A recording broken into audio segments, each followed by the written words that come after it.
Do you feel the need to be more of a man? Is that something you tell yourself, like you feel insecure or inferior at times? I need to be more of a man. I'm not man enough. He's more of a man than me. Is that something that gets to you? And in this episode, we're going to explore how to be free of that, how to feel completely comfortable and confident as a man in your own masculinity. And it's probably different than what you imagine and maybe different than anything else you've seen. So stay tuned and watch this episode.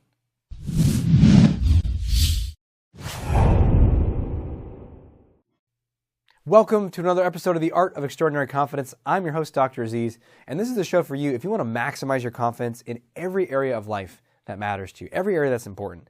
And this area is all about being a man and what it means to be a man and masculinity. And obviously, if you're a woman watching this video, you can get a ton out of this as well. You'll understand men better, and there's a similar set of rules and guidelines for women as well.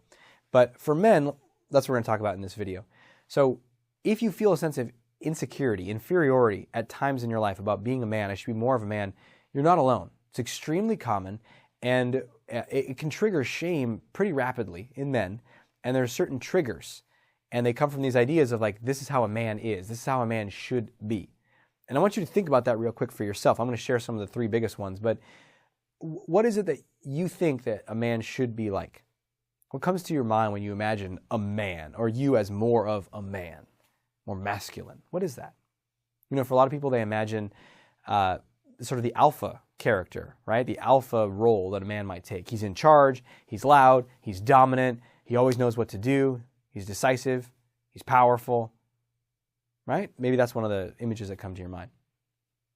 And there are specifics about how a man should be that we get loaded into our minds from culture.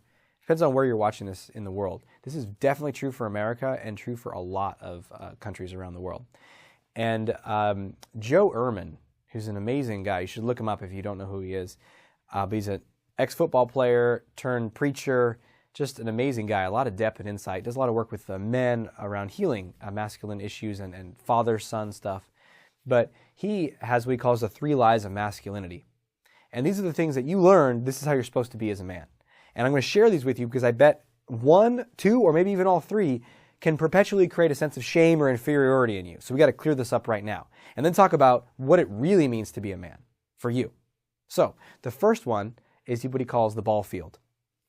So as young kids, men learn to be a man means to be good at sports, to be athletic, to be fast, to be strong.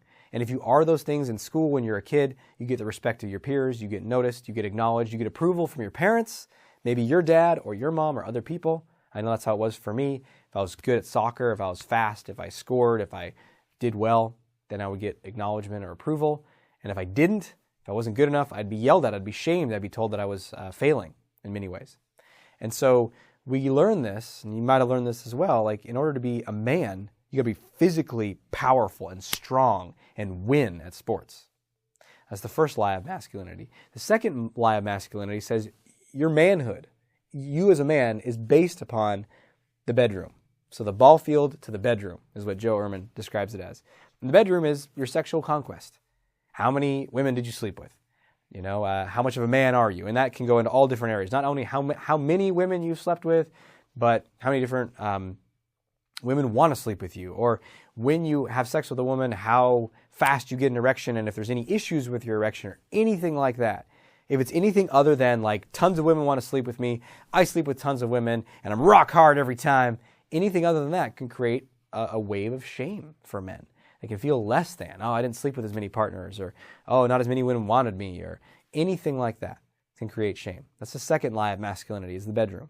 The third lie of masculinity is the Billfold. That's what he calls. So the ball field to the bedroom to the Billfold. And the Billfold is money. How much money do you make? And, you know, it could be career success as well. You know, acknowledgement, accolades, power. Certain careers are not as money focused. You know, like in academics and stuff, people are more like prestige focused and like, you know, what have you published and how well known are you in the field? So, but that is sort of their version of money. But for a lot of guys, it's like, how much do you earn? And if you earn a lot of money and you're a powerful position in a company or in your own business, then you're a man. And if you don't do that, then you're not a man.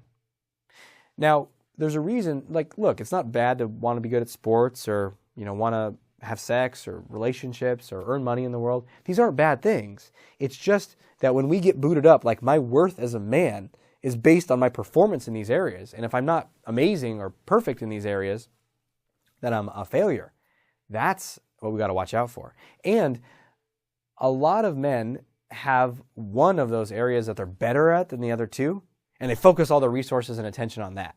I've seen this all the time. So, you're working with a guy who's really focused on the billfold in his career, and he doesn't want to touch the bedroom or physical stuff at all, the ball field, because he's like, no, I'm not good at those. I feel shame and bad. No, let's just focus on my career. And I've seen that again and again. So we pick the one that we think we're going to be good at, and we just focus all our energy on that. And look, I want to clear this up for you right now. By the way, there's one more I want to add that Joe Ehrman didn't talk about, but I noticed in myself, which is that a man fixes shit. And that's something that I picked up in culture as well, and I don't do that. And I noticed I would feel shame about that. So whether it's being able to fix basically any appliance in my house, the garage door opener, the dishwasher, the sink, anything, cars, mechanical stuff, I should be able to take it apart and fix it as a man. Even though no one ever taught me, my dad never taught me, I never learned on my own, I don't really want to learn, I don't like doing it, but I should as a man. So I would have these occurrences where I'd feel shame. Even though it wasn't values of my own, this is just what I learned from culture. So there's probably many other things too. And you can take some time and think about and make a list. What does it mean to be a man? How should I be as a man? Because that's going to be very illuminating for you. Now, I want to offer an alternative.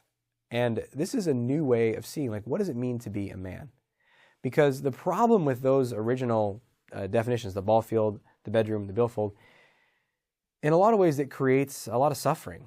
It can create a man who's very closed off. Yeah, you can earn money and you can have sex with women and you can be athletic, but are you really connected? And that's why we have such an epidemic in our culture of men who are disconnected from their sons, boys who don't have a father or who have a father who's not emotionally able to slow down and be with them and be present and loving and tender and connected.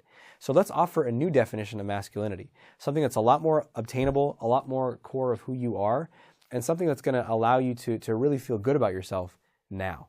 So what are those elements? And again, this is something you're going to want to come up for you. These are just some of the core ones that I've seen. So the first things first, and Joe Ehrman describes this in one of his programs, which I love, is that first and foremost, what defines a man is his ability to love and be loved. To love and be loved.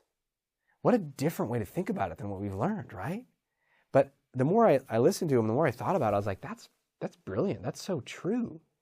Because think about this, a man is someone who can tell his children, I love you.